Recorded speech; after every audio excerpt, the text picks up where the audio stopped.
De volta a Brasília agora ao vivo, o presidente do Senado, Rodrigo Pacheco, disse que é preciso defender a democracia em tempos de atentados nocivos à sociedade brasileira. Repórter Paola Cuenca, que mais disse o Pacheco? De alguma forma ele relacionou essa fala ao presidente Bolsonaro?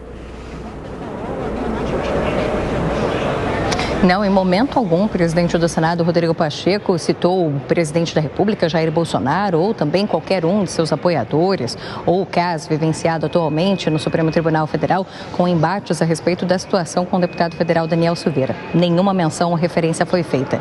Mas, de fato, na abertura desse Congresso de Magistrados que aconteceu ontem à noite no estado da Bahia, o presidente do Senado, Rodrigo Pacheco, falou sobre esses ataques à democracia que têm acontecido atualmente, que devem prejudicar a sociedade brasileira, que trazem esse prejuízo à sociedade brasileira. Ele chegou a comentar que a gente está vivendo um momento de populismo, demagogia e de até uma certa covardia em algum grau. E que nesse sentido é necessário se posicionar e que ele tem se posicionado, inclusive, em defesa do Poder Judiciário. Ele colocou que era inimaginável pensar que a gente ia chegar em 2022, além de ter que defender o sistema da democracia, ter que também defender o Poder Judiciário, que, de acordo com ele, tem sido atacado de uma maneira sem fundamentos, sem provas e sem qualquer razoabilidade. Como ele estava participando desse Congresso de Magistrados, conversando ali com os juízes e outros membros do Poder Judiciário, o presidente do Senado, Rodrigo Pacheco, também se comprometeu a colocar em pauta ali no Congresso Nacional uma proposta de emenda à Constituição que faz uma reestruturação das carreiras dos juízes, mas não deu uma data para que isso de fato fosse pautado ou então tivesse uma tramitação caminhando ali dentro do Congresso Nacional. Ok, Paola, você já volta. Salles, quando o presidente do Congresso diz que é preciso combater excessos nocivos à sociedade, você entende quais excessos são esses? A sociedade fica também tentando saber do que se trata.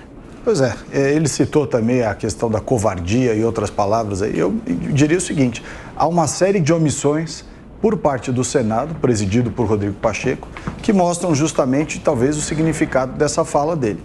Nós temos tido, desde o início de 2019, uma série de interferências do Poder Judiciário na discricionariedade, na seara administrativa do Poder Executivo. São reiteradas as vezes que, não concordando com o destino ou com as escolhas que o Poder Executivo toma, há uma invasão de competências do Poder Executivo pelo Judiciário. E mais do que isso, o Senado Federal, que deveria estar se debruçando sobre reformas, sobre privatizações, sobre aprovar a Lei Geral de Licenciamento, simplesmente posterga essas análises, inclusive deixando esse fato em aberto justamente para que não haja crédito para o presidente Bolsonaro.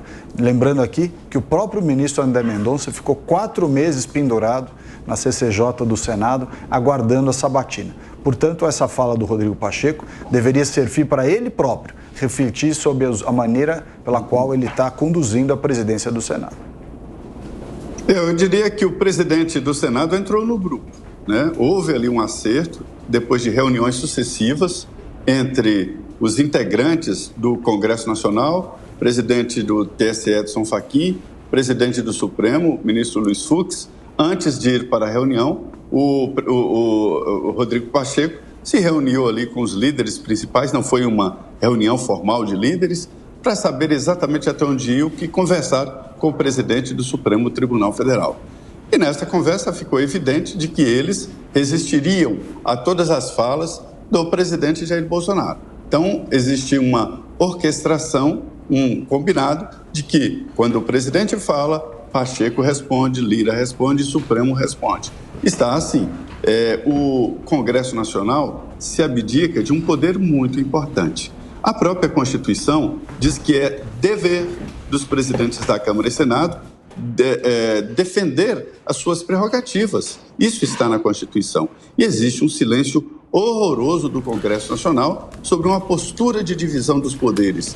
É no Congresso Nacional que se faz exatamente esta proteção e contenção do Judiciário através de legislação, de emenda constitucional e de ação política.